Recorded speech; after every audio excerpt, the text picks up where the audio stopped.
Metro Vancouver is one of the most expensive areas in British Columbia. The province's minimum wage is not enough to support basic human needs.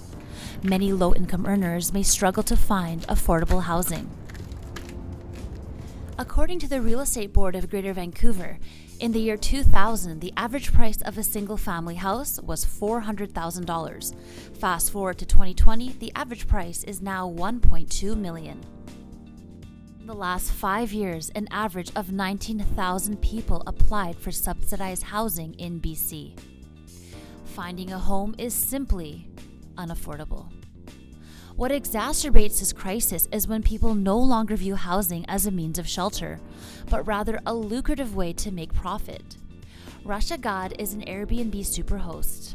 Airbnb subcontracted me independently to be a host educator at some point, and I have to be honest and tell you that there are some people that are only after the money, and people who don't really live in Vancouver and just own investment properties, and they want to put them into Airbnbs. And so that's basically the motivation, is making money and not really considering or the impacts of this. Landlords may be encouraged to rent their unit out as a short-term rental, as they can charge more and make more money. This decreases housing availability for people who need a long-term home. This also drives workers out of the city where work is prevalent. Jacob Strickler moved to BC for work, and now he can't find a home. My next option is Airbnb. And I look at those, and there's way more opportunities in Airbnb anywhere that I'm finding for just rentals. So, and then I do the numbers, and I see that the average monthly for an Airbnb is twice of what you can find as far as renting goes. According to housing advocate Rohana Rizal, some people in the Lower Mainland are capitalizing off of rentals as there's a large demand for housing. Housing doesn't serve as shelter anymore. It's increasingly being used as a commodity that's being traded. So you have people hoarding properties and then flipping them like you flip stocks.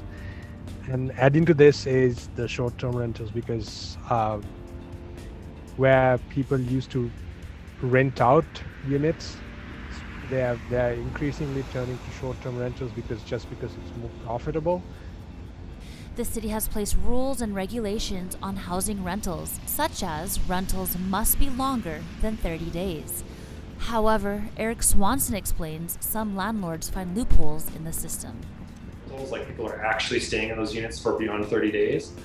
Other listings, it's just like pretend, like where somebody will book it for 30 days or more, but only actually stay there for like 10 or whatever, right? And then just kind of like pay like a reduced rate. That's an example of a loophole jurisdictions are still having to deal with and plug. David Eby, the Minister of Housing, explains there are regulations put in place to monitor short-term rentals. Typically, the restrictions are that it be in a person's primary residence. So it's either a room within your residence or it's your own home, so you're renting it out while you're away, as opposed to a secondary residence that could be used as long-term rental. The BC government has immediate plans to increase rentals in the province. We had 50,000 new residents move to British Columbia in the first 6 months of the fiscal year. We desperately need to add additional rental housing to the pool. So the province is putting $2 billion into a rental housing fund, and that provides financing to contractors that are building rental housing. In a city that is already so expensive, viable solutions are needed to make life comfortable and feasible, which is an inherent human necessity.